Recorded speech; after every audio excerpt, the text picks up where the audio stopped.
The Phoenix on the Sword, Chapter 4. When the world was young and men were weak, and the fiends of the night walked free, I strove with Set by fire and steel, and the juice of the upper tree. Now that I sleep in the mount's black heart, and the ages take their toll, forget ye him who fought with the snake to save the human soul. Alone in the great sleeping chamber with its high golden dome, King Conan slumbered and dreamed. Through swirling grey mists he heard a curious call, faint and far, and though he did not understand it, it seemed not within his power to ignore it. Sword in hand he went through the grey mist as a man might walk through clouds, and the voice grew more distinct as he proceeded, until he understood the word it spoke. It was his own name that was being called across the gulfs of space or time. Now the mists grew lighter, and he saw that he was in a great dark corridor that seemed to be cut in solid black stone. It was unlighted, but by some magic he could see plainly. The floor, ceiling, and walls were highly polished and gleamed dull, and they were carved with the figures of ancient heroes and half-forgotten gods. He shuddered to see the vast shadowy outlines of the nameless old ones, and he knew somehow that mortal feet had not traversed the corridor for centuries. He came upon a wide stair carved into the solid rock, and the sides of the shaft were adorned with esoteric symbols so ancient and horrific that King Conan's skin crawled.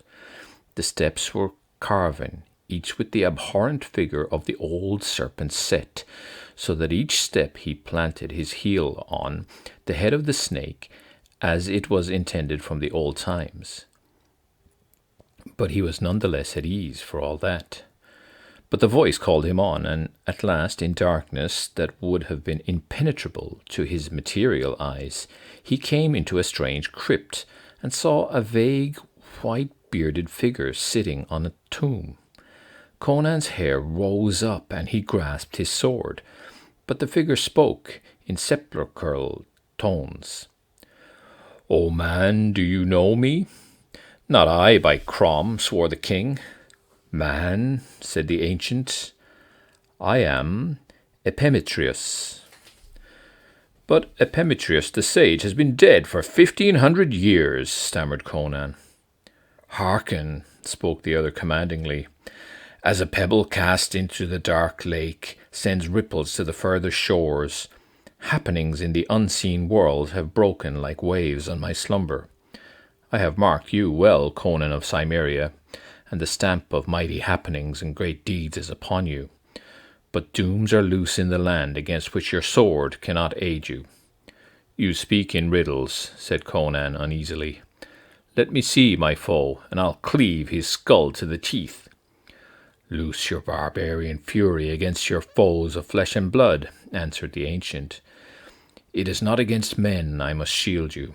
There are dark worlds barely guessed by man, wherein formless monsters stalk, fiends which may be drawn from the outer voids to take material shape, and rend and devour at the bidding of evil magicians.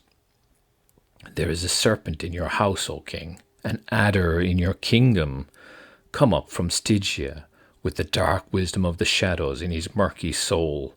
As a sleeping man dreams of the serpent which crawls near him, I have felt the foul presence of Set's neophyte. He's drunk with terrible power, and the blows he strikes at his enemy may well bring down the kingdom. I've called you to me to give you a weapon against him and his hellhound pack." "But why?" bewilderedly asked Conan. "Men say you sleep in the black heart of Golamira, whence you sent forth your ghost on unseen wings to aid Aquilonia in times of need. But I am an outlander and a barbarian." "Peace!" the ghostly tones reverberated through the great shadowy cavern. "Your destiny is one with Aquilonia. Gigantic happenings are forming in the web and the womb of fate, and a blood-mad sorcerer shall not stand in the path of imperial destiny. Ages ago, Set coiled about the world like a python about its prey. All my life, which was as the lives of 3 common men, I fought him. I drove him into the shadows of the mysterious south. But in dark Stygia, men still worship him, who to us is the archdemon. As I fought Set, I fought his worshippers, and his votaries, and his acolytes. Hold out your sword.